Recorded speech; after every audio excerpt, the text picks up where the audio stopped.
Igual que en los casos anteriores, partiendo de un mercado en competencia perfecta, que sería como este, voy a tratar de hacer la clase muy parecida a lo que la hacemos en el aula, y ustedes van respondiéndose las preguntas a partir de la fijación de un mercado en competencia perfecta, en donde ustedes saben que la demanda es igual a la oferta y por lo tanto la cantidad demandada y la cantidad ofrecida se encuentran en este punto, ¿cierto? Aquí tenemos los precios de equilibrio y las cantidades de equilibrio. Queremos saber qué pasa cuando el Estado fija un precio mínimo. Antes ya hemos hablado de la fijación de un precio máximo. Hablamos aquí de la fijación con ejemplo de un precio máximo más o menos en este punto y cuando analizamos el mercado de los riñones hablamos de un precio máximo igual a cero. Ahora vamos a ver qué pasa cuando el Estado fija un precio mínimo en un mercado. Vayan pensando qué ejemplos de precios mínimos existen en los mercados reales. Entonces, cuando se fija un precio mínimo, quiere decir que el Estado puede declarar, por ejemplo, mediante un decreto que es ilegal cobrar un precio menor, en este caso sería igual a P2, ¿cierto? Es ilegal cobrar un precio igual a P2, aun cuando este precio es superior al precio de mercado o al precio de equilibrio, que es P0.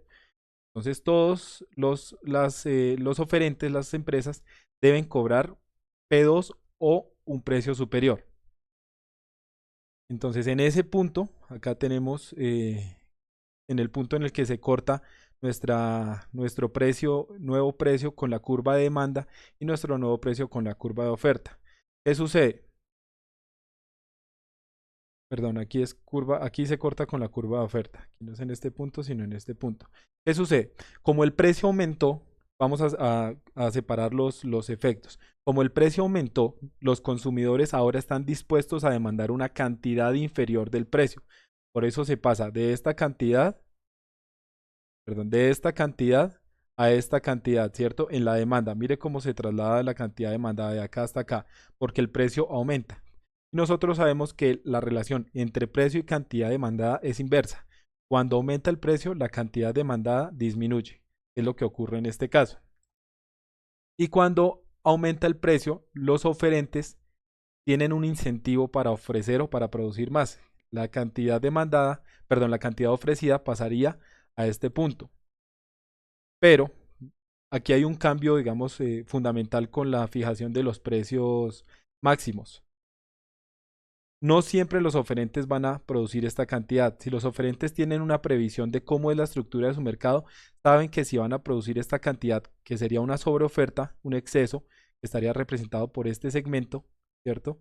La diferencia entre la cantidad ofrecida y la demandada. No todos los oferentes van a aumentar su producción, sino que como ellos saben que se va a demandar hasta acá, solamente van a producir hasta acá. ¿Sí? Ahora analicemos los efectos uno por uno.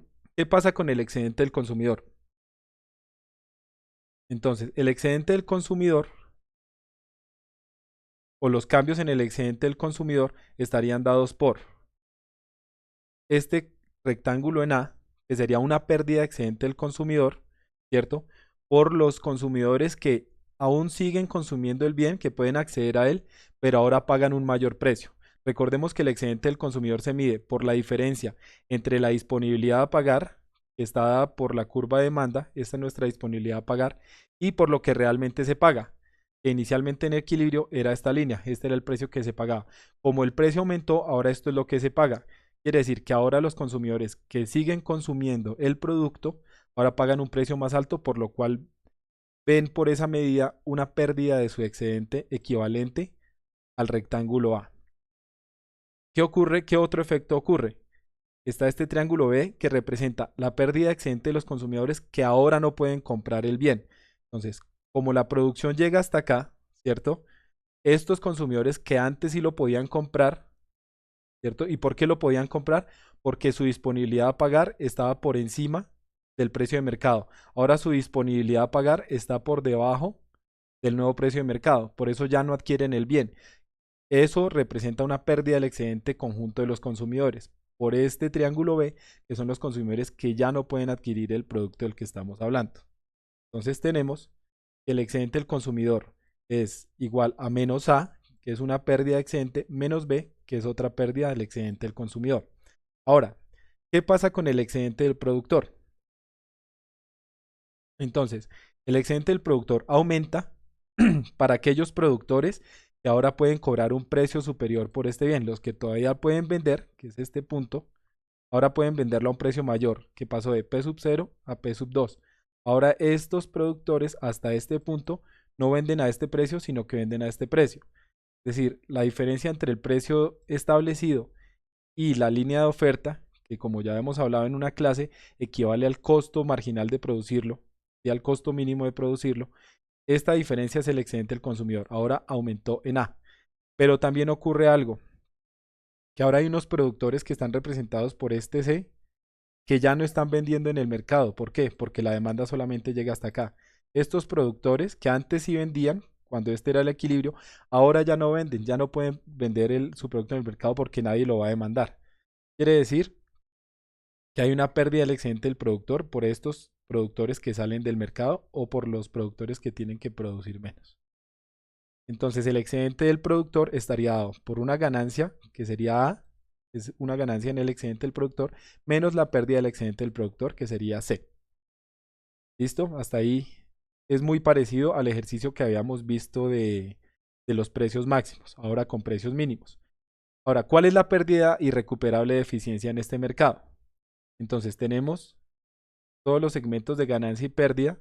Entonces, si nosotros decimos que la pérdida irrecuperable de eficiencia o pérdida de eficiencia irrecuperable es el excedente del consumidor más el excedente del productor, y teníamos que el excedente del consumidor era A menos B y el del productor A menos C, acá los términos de A se cancelan, la pérdida irrecuperable de eficiencia, igual que para los precios máximos, sería menos B menos C, representada por estos dos triángulos. ¿De cómo los calculamos en un ejercicio práctico? Ustedes ya saben, a través del cálculo de las áreas de esos segmentos de pérdida o ganancia de eficiencia. Ahora, ¿qué ocurre? Porque hasta acá estamos suponiendo algo. Hasta este punto, suponemos que todos los productores tienen la previsión de que solamente se va a demandar hasta este punto de la demanda, hasta acá. Por eso no producen más. Sin embargo, como aumentó el precio, algunos productores tienen un incentivo para producir más. ¿Qué pasa si esos productores no se dan cuenta que la demanda va a llegar hasta acá y cuando aumentan el precio, ellos producen hasta este punto, hasta este nuevo punto de la oferta en donde se corta con el nuevo precio? En este caso sí se va a generar un excedente de oferta, ¿cierto? Que no va a ser demandado y también cambia el análisis que vamos a hacer de los excedentes. Entonces, recapitulando, vimos el caso en el que al aumentar el precio, cuando se establece un precio mínimo, el caso de los cambios en los excedentes, suponiendo que los productores ven con antelación que la demanda va a disminuir y solamente producen hasta este punto. ¿Sí? Ahora, ¿qué pasa si no producen solamente hasta este punto donde se corta la demanda, sino que producen también hasta este punto con el nuevo precio hasta la cantidad Q2? Es decir, que aumentamos de esta cantidad que vamos a denominar Q3 hasta Q2.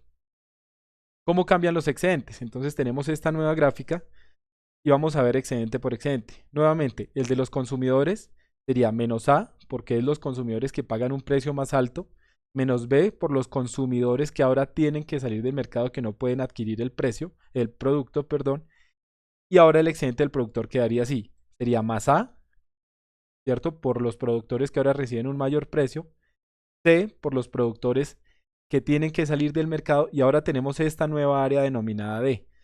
¿Qué es esta área o cómo se determina esa área que denominamos D? Ese sería el coste que tienen los productores de producir esta cantidad de acá. Desde esta cantidad Q3, que es la que se vende, hasta esta cantidad Q2, que es toda esta cantidad la que no se vende. ¿Sí? Entonces, como esta cantidad, desde este punto, que es lo que se demandó, hasta esta cantidad, nadie la va a comprar, pero sí se produjo, eso tiene un coste para los productores. ¿Cuál es el coste? Nosotros ya dijimos que esta línea de oferta representa el coste marginal de producción, que más adelante vamos a estudiar un poco más ese término cuando estemos estudiando los costos. Quiere decir que si estamos en este punto, perdón, si estamos en este punto, producir una unidad más acá o esta línea me está indicando cuál es el coste de producir esa unidad adicional. En este punto, esta línea me está mostrando cuál es el costo marginal de producir esa línea, esa unidad adicional del producto. Entonces, SD es una pérdida adicional del excedente del productor por una producción no vendida. Hasta acá se demandó, hasta acá se produjo y esto nadie lo compró. Y eso tiene un coste para el productor que es igual a esa cantidad por el precio, por el costo de producción que tenemos acá. Este es el costo de producción. Entonces, esta es una nueva área. Entonces, los excedentes quedarían de la siguiente manera. El excedente del consumidor estaría dado nuevamente por A menos B, este menos este. El excedente del productor ahora sería una ganancia en A, una pérdida en C, más la pérdida que tiene en D por la producción o los artículos que está produciendo y que no está vendiendo. Y finalmente, eso nos va a dar una pérdida de eficiencia irrecuperable de menos B, menos C, menos D, de acuerdo con esta ecuación.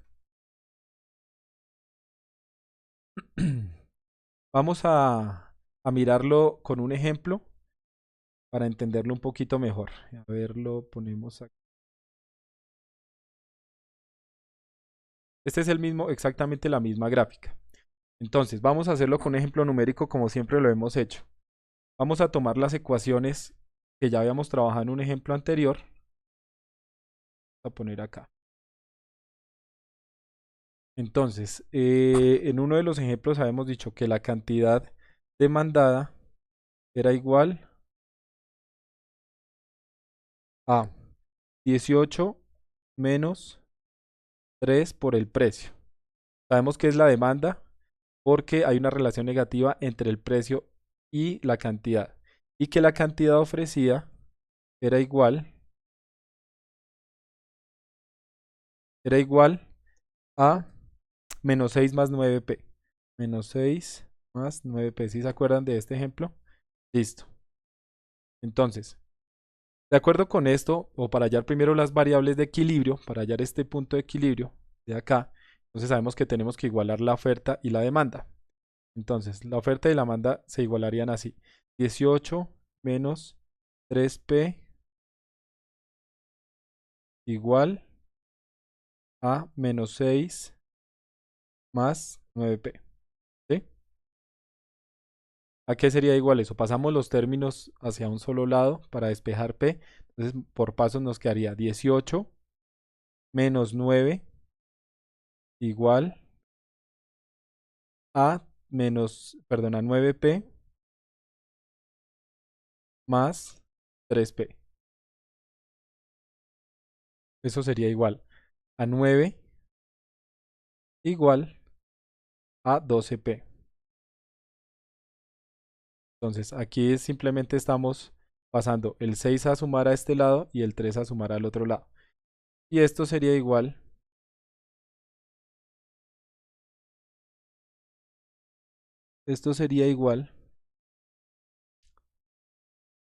perdón, acá era 6, a menos 6 y 18 menos 6. Aquí lo hice todo mal, aquí es más 6, porque este está restando acá, tiene que pasar a sumar al otro lado. Aquí no es 9 sino 24, igual a 12p. Entonces, p sería igual a 24 sobre 12, que finalmente es 2. Listo, ya tenemos el precio de equilibrio. Ahora, ¿cómo hallamos la cantidad de equilibrio? Simplemente reemplazamos el precio en alguna de estas dos ecuaciones. Entonces, si lo reemplazamos acá, me da 2 por 3, 6, 18 menos 6. Y la cantidad de equilibrio sería igual a 12. También lo podemos reemplazar acá para comprobarlo. Acá 2 por 9, 18, menos 6, 12. Cantidad ofrecida igual a cantidad demandada. Y tenemos la cantidad y el precio de equilibrio. Ahora, vamos a dejar esto por aquí arriba.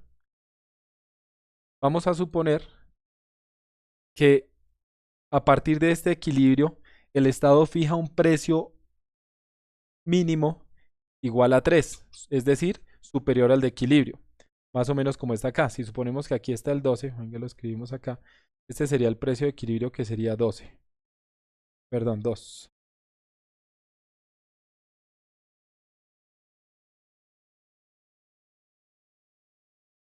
Y esta sería la cantidad de equilibrio. En este caso sería 12. Listo. Ahora nos dicen que el Estado va a fijar un precio mínimo acá en este punto igual a 3 y que tenemos que calcular las pérdidas de las variaciones de los excedentes del consumidor y el productor y la pérdida de eficiencia recuperable de ese mercado. Acá sería I3 igual, listo. ¿Cómo hacemos? Entonces ya saben que tenemos que primero hallar estos dos puntos, la cantidad demandada y la cantidad ofrecida al nuevo precio de 3.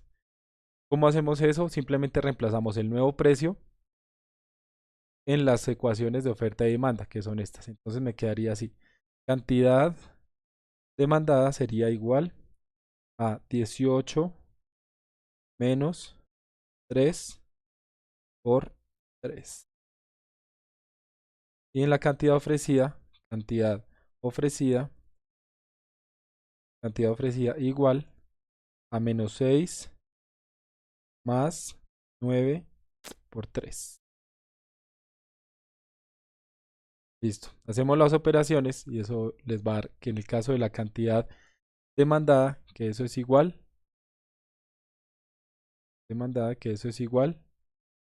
a 9, 3 por 3, 9, 18 menos 9 igual a 9.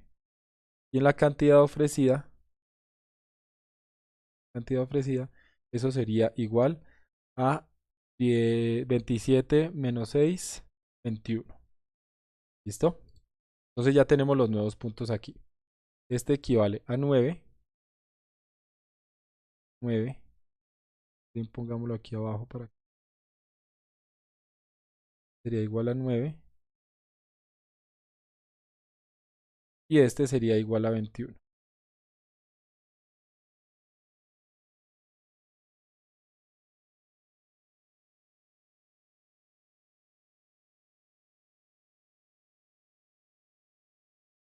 Entonces me dice, lo primero que puedo analizar es que en este mercado con la fijación de un precio mínimo va a existir una sobreoferta igual a la diferencia entre la oferta y la demanda, las cantidades ofrecidas y demandadas.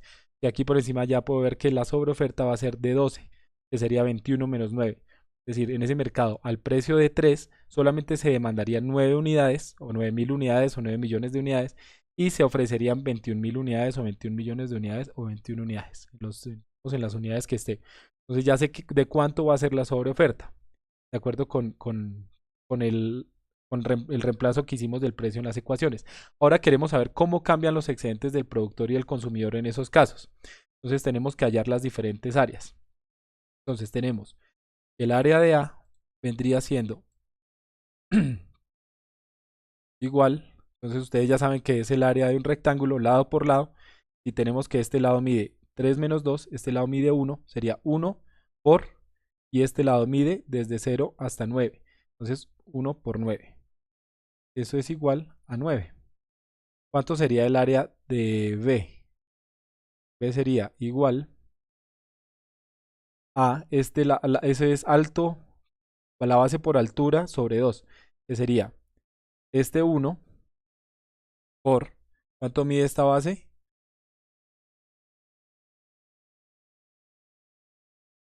Mide de 9 hasta 12,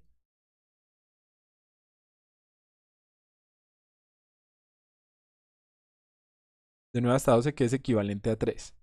Es 1 por 3, pero eso divide en 2. Y, y dividido en 2. Y eso es igual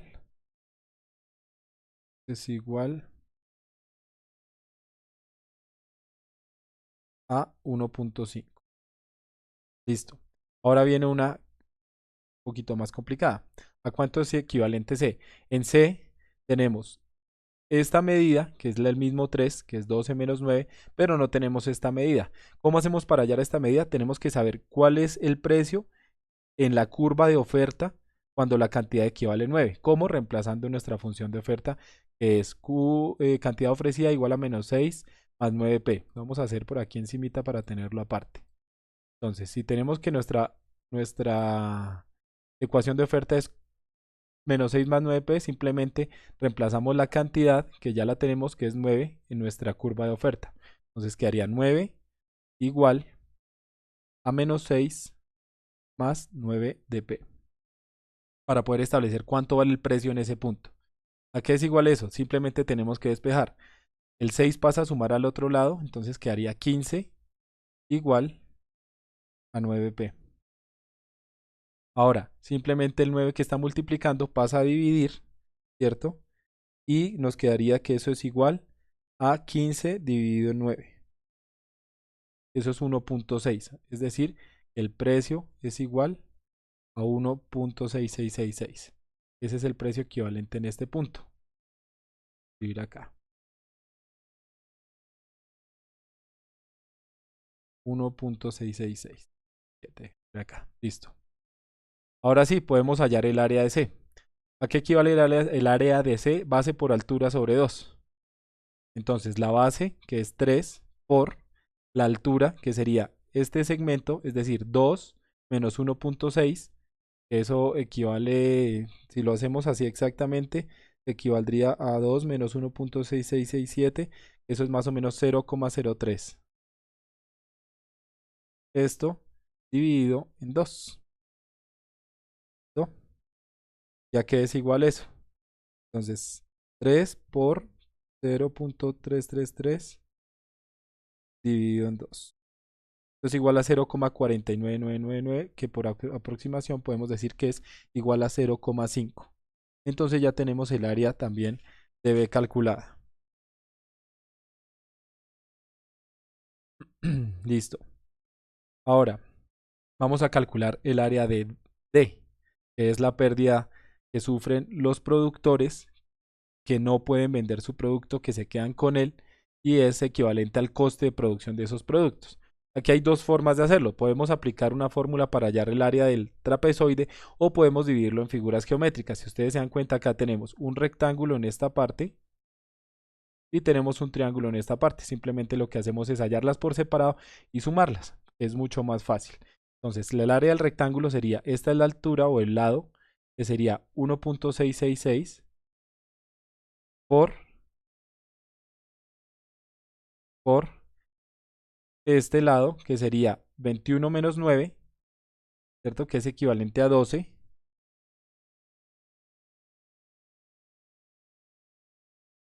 más el área del triángulo. El área del triángulo base por altura sobre 2. ¿Cuál es la base? Esta nuevamente, 21 menos 9, que es igual a 12 por la altura, que ya la tenemos, que es, bueno, la tenemos acá, que es, va entre 1.6 y esta que es 3, que sería 3 menos 1.667. Eso es equivalente a 1.33. 1.33333. Listo. Esto dividido entre 2. Entonces el área de D sería igual a 1.6 por 1.667 por 12, que sería 20 más o menos, 20.004, 20, dejémoslo aproximado, más 12 por 1.333 dividido entre 2. Eso equivale a 7,9999, es decir, aproximadamente a 8. Es decir, que el área de D equivale a 28. Listo. Entonces ya tenemos las diferentes áreas. Ahora simplemente tenemos que reemplazarlo sobre las fórmulas de los excedentes. Nosotros sabemos que el excedente, ya lo vamos a hacer, el excedente del consumidor es igual a, o más bien, la variación en el excedente del consumidor. Entonces eh, dejémoslo con una V. Y aquí no sé cómo sacar el delta. La variación del excedente del consumidor sería igual a menos A menos C, ¿cierto? Eso es igual. Entonces, ¿cuánto equivale a menos 9 menos, ¿cuánto equivale? Perdón, aquí es menos A menos B. Menos A menos B. ¿A cuánto equivale A 9 y a cuánto equivale B? Equivale a 1.5 menos 1.5. Y eso es igual a menos 10.5. Esa es la variación del excedente del consumidor. Ahora, ¿cuál es la variación del excedente del productor? Pues variación del excedente del productor sería igual. Entonces sabemos que es igual a A menos C. Y eso nos tiene que es 9, que es el equivalente a menos C, que vale 0.5. Es decir, que la variación del excedente del productor es equivalente a 8.5. 8.5. Positivo, ¿no? Entonces ahí el productor está viendo que con la medida cambia su excedente positivamente, pero aquí hay un adicional. Esto sería si el productor se hubiera detenido aquí, si los productores solamente hubieran producido esta cantidad 3 que es igual a 9, pero resulta que también produjeron esta cantidad adicional equivalente a este trapecio de E. Entonces ya vimos que en ese caso el excedente del productor también sería menos el área equivalente a D. Es decir, que aquí tenemos que restarle los 28. ¿Y cómo le restamos los 28? Entonces me quedaría que es 8.5 menos 28. Y eso es equivalente a menos 19.5.